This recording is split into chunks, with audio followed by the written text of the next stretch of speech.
It could have gotten ugly, and it has gotten ugly in this building against other teams. Other teams, honestly, that are really good. Auburn's terrific. They executed at a really high level, 29 assists to 11 turnovers, if I'm not mistaken, really passed it well. Cut for one another. They've just got balanced scoring. They've got depth, skill level. They executed, obviously. They took advantage of our live ball turnovers. They created some turnovers with speed and quickness and disruption. And the hole that we dug ourselves early on in the game was the difference. I loved our fight in the second 20. To come in here and out rebound these guys shows you that our guys left a lot out there on the floor physically. And their fast break points, I know, that's always one of their strengths. That was really an advantage for them tonight too. Yeah, they're just their team speed and their willingness to share it and pitch it ahead for one another. Again, especially off block shots or altered shots and turnovers, is high level. Especially in this building.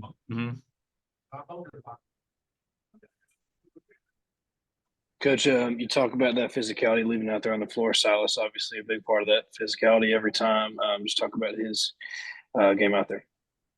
Yeah, I hadn't studied a lot of these guys' individual lines, but not surprising as I look at it for the first time, that he led us in minutes. He's so dependable. He's so accountable. My goodness, he had a heck of a line. I know as a coach, I feel more comfortable when he's on the court as opposed to sitting next to me. He makes a lot of effort plays. He does a lot of stuff that doesn't show up in the stat sheet as well. Go to Virginia Miller and then Mark Weiser. Hi, Coach. I was just wondering, there was a super balanced game today with 3 players in the double digits and 2 players close to that. What does that tell you about this team going into the tournament? Well, we've got good depth. We just played a team that's got as much depth and productive depth, arguably, as anybody in the country. So, we've got to continue to keep our head up and move forward to the next one. Hopefully, we can make some noise in Nashville. Hopefully, we can play well on Wednesday in advance. We'll see. But our starters got to play well, and our guys off the bench have to play well. Like, I think the assists were 29 for Auburn, 9 for Georgia. What does that tell you about just the way the game went? The way that they defend,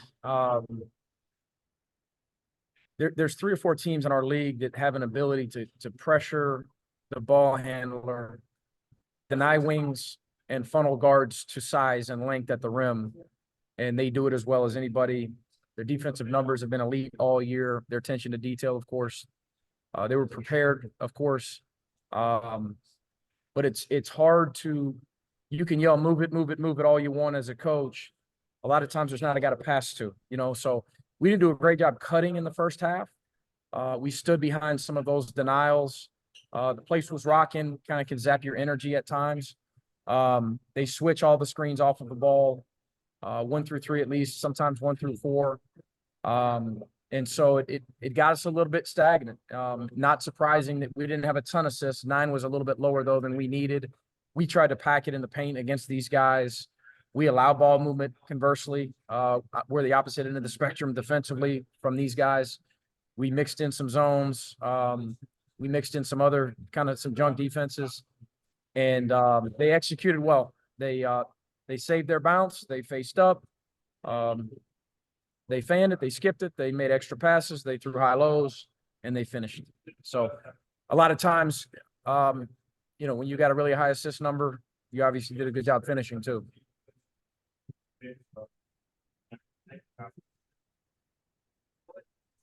We good, guys? Questions? Thanks, guys.